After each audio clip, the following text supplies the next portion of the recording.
بسم اللہ الرحمن الرحیم۔ معزز خواتین و حضرات، السلام علیکم۔ امید ہے آپ خیریت سے ہوں گے۔ میری دعا بھی ہے اللہ کریم آپ کی نیک تمناؤں کو پورا فرمائے، آمین۔ ایک صحابی رات کو اپنے گھر میں آرام فرما تھے۔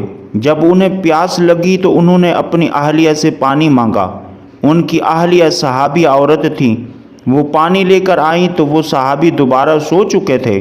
وہ صحابیہ اتنی خدمت گزار تھیں کہ پانی لے کر کھڑی رہیں۔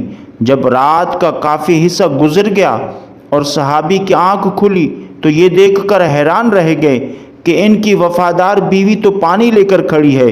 پوچھا، تم کب سے کھڑی ہو؟ ان صحابیہ عورت نے جواب دیا کہ جب آپ نے پانی مانگا تھا اور میں پانی لے کر آئی تو آپ آرام فرما چکے تھے، اس لیے میں نے آپ کو جگا کر آپ کے آرام میں خلل ڈالنا مناسب نہ سمجھا اور سونا بھی گوارا نہ کیا، کیونکہ میں نے سوچا کہ ممکن ہے پھر آپ کی آنکھ کھلے اور آپ کو پانی کی طلب ہو اور کوئی پانی دینے والا نہ ہو، کہیں خدمت گزاری اور وفا شعاری میں کوتاہی نہ ہو جائے، اس لیے میں ساری رات پانی لے کر کھڑی رہی۔ ذرا سوچئے پیارے دوستو، ذرا سوچئے، آج کوئی ایک ایسی عورت وفادار خدمت گزار تو دکھاؤ۔ آج اگر خاوند پانی مانگے تو بیوی 100 باتیں سناتی ہے، لیکن ان عورتوں کی وفا شعاری بھی دیکھو۔ جب اس عورت نے یہ کہا کہ میں ساری رات کھڑی رہی تو ان صحابی کی حیرت کی انتہا نہ رہی۔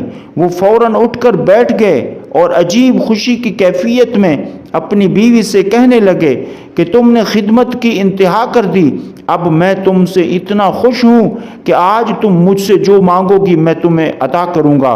صحابیہ نے کہا، مجھے کسی چیز کی ضرورت نہیں، بس آپ مجھ سے راضی ہیں، میرے لیے یہی کافی ہے۔ لیکن جب صحابی نے بار بار اصرار کیا تو عورت نے کہا، اگر ضرور ہی میرا مطالبہ پورا کرنا ہے تو مہربانی کر کے مجھے طلاق دے دو۔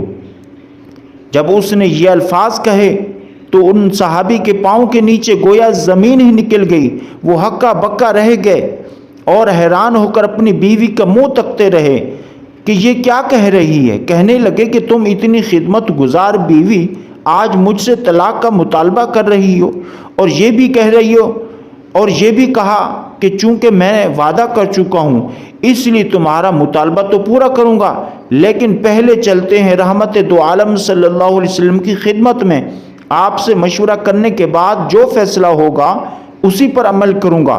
صبح صادق کا وقت ہو چکا تھا، چنانچہ یہ دونوں میاں بیوی اپنے گھر سے نکل کر رحمت عالم صلی اللہ علیہ وسلم کے حجرے کی طرف روانہ ہو گئے۔ راستے میں ایک گڑھے میں کسی طرح صحابی کا پاؤں پھسل گیا اور وہ گر گئے۔ ان کی بیوی نے ہاتھ پکڑ کر صحابی کو اٹھایا اور پوچھا کہ کہیں آپ کو چوٹ تو نہیں آئی؟ صحابی نے کہا، اور تو کچھ نہیں، البتہ پاؤں میں تکلیف ہے۔ صحابی عورت نے کہا، چلو واپس گھر چلیں۔ صحابی نے کہا، اب تو قریب آ چکے ہیں۔ صحابیہ کہنے لگی، نہیں بس واپس چلیں۔ چنانچہ جب واپس گھر آئے تو صحابی نے پوچھا کہ مجھے سمجھ نہیں آئی کہ یہ سارا ماجرا کیا ہے۔ صحابیہ نے کہا، مسئلہ یہ ہے کہ میں نے کسی سے سنا ہے کہ جسے ساری زندگی میں کوئی تکلیف نہ ہو اس کے ایمان میں شک ہے، کیونکہ جو بھی ایماندار ہوتا ہے وہ ضرور تکلیف میں آزمایا جاتا ہے۔ مجھے تو آپ کے ساتھ رہتے ہوئے 15 سال کا عرصہ ہو چکا ہے، لیکن آپ کو کبھی کوئی تکلیف نہیں پہنچی، حتیٰ کہ سر میں درد بھی نہیں ہوا، اس لیے مجھے شک ہو گیا تھا اور میں نے سوچا کہ ایسے آدمی کے نکاح میں رہنے کا کیا فائدہ جس کا ایمان ہی مشکوک ہو، اس لیے میں نے تم سے طلاق مانگی۔ لیکن جب راستے میں آپ کے پاؤں میں چوٹ آئی، آپ گرے، آپ کو تکلیف آئی تو میرا شک دور ہو گیا۔ الحمدللہ آپ تکلیف میں آزمائے گئے اور آپ نے اس تکلیف پر صبر کیا ہے۔ پیارے دوستو، یہ ہیں صحابہ۔ آج تو میاں بیوی کی لڑائی زیوروں، کپڑوں، گھر، مکان اور اخراجات اور جائیداد پر ہوتی ہے، ایمان اور دین کی، اللہ اور اس کے رسول کی تو کوئی بات ہی نہیں کرتا۔ پیارے ناظرین، مزید واقعات و احادیث کے لیے اس چینل کو سبسکرائب کریں۔ شکریہ۔ السلام علیکم ورحمۃ اللہ وبرکاتہ۔